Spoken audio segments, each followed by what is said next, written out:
آپ نے حضرت عمر سے فرمایا عمر تیرے زمانے میں ایک شخص آئے گا، اس کا نام ہوگا اویس، اس کا قبیلہ ہوگا مراد، اس کی شاخ ہوگی کرن، اس کا رنگ ہوگا کالا، قد ہوگا درمیانہ، اور ایک سفید نشان اس کے جسم پر ہوگا۔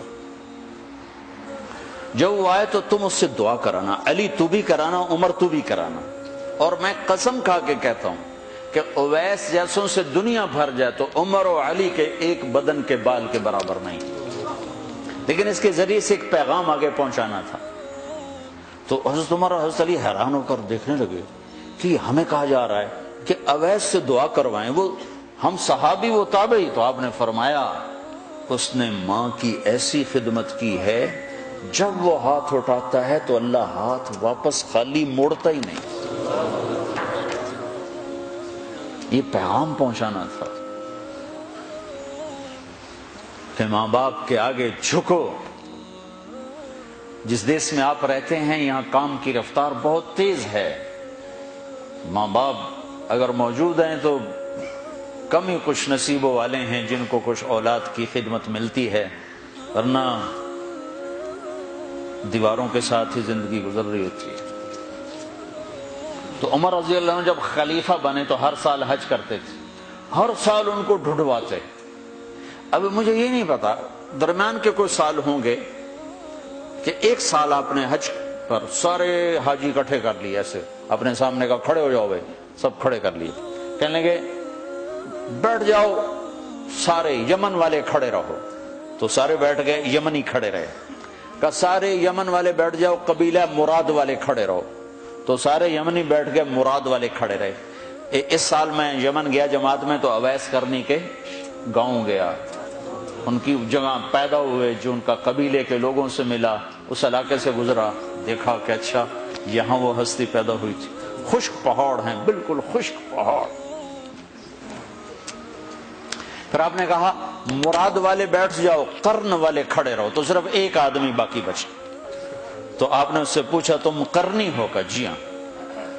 اویس کو جانتے ہو؟ کہ جانتا ہوں، میرا سگا بھتیجا ہے، میرے بھائی کا بیٹا، لیکن وہ تو تھوڑا پاگل سا ہے، آپ اس کا کیوں پوچھ رہے ہیں؟ تو عمر رضی اللہ تعالیٰ عنہ رونے لگے، کہا وہ نہیں، تو پاگل نظر آتا ہے۔ پھر آپ نے پوچھا کدھر ہے؟ آیا ہوا ہے حج میں؟ ہے؟ کہ جی ہے۔ کدھر ہے؟ کہ جو اونٹ چرانے نکلا تھا عرفات کی طرف۔ تو حضرت عمر نے حضرت علی کو ساتھ لیا اور دوڑ لگائی اور پہنچے عرفات کی طرف، تو دیکھا تو ایک آدمی ایک کیکر کے درخت کے نیچے نفل پڑ رہا اور اونٹ اس کے چاروں طرف چر رہے۔ تو یہ دونوں حضرات بیٹھ گئے، تو انہوں نے اویس نے محسوس کیا کچھ آ گئے لوگ، تو انہوں نے نماز مختصر کر دی، سلام پھیرا۔ تو حضرت عمر نے پوچھا کون ہو بھائی؟ کہا جی مزدور ہوں۔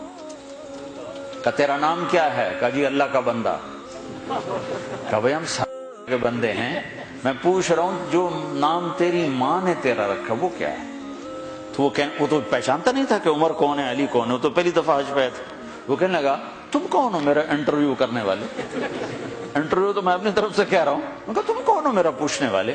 تو حضرت علی بولے یہ امیر المومنین ہیں عمر بن خطاب، اور میں ہوں علی بن ابی طالب۔ پھر وہ ایسے ایک دم گھبرائے، دونوں کو سلام کیا، میں معذرت چاہتا ہوں میں نے پہچانا نہیں۔ تو عمر رضی اللہ عنہ نے فرمایا ہاتھ اٹھا، ہاتھ اٹھا۔ برمنگم والوں کو پیغام پہنچے کہ ماں کی خدمت کیسے کی جاتی، کہ عمر جیسا ہاتھ اٹھوا رہا ہے، علی جیسا، علی جیسا۔ تو وہ کہنے لگے میں آپ کے لیے کیسے ہاتھ اٹھاؤں، میری اوقات ہے کہ میں آپ کے لیے دعا کروں؟ کہاں، ہمیں ہمارے نبی کا حکم تھا کہ اویس آئے تو اس سے دعا کروانی ہے، کہ جب وہ ہاتھ اٹھاتا ہے تو وہ ہاتھ خالی نہیں آتے۔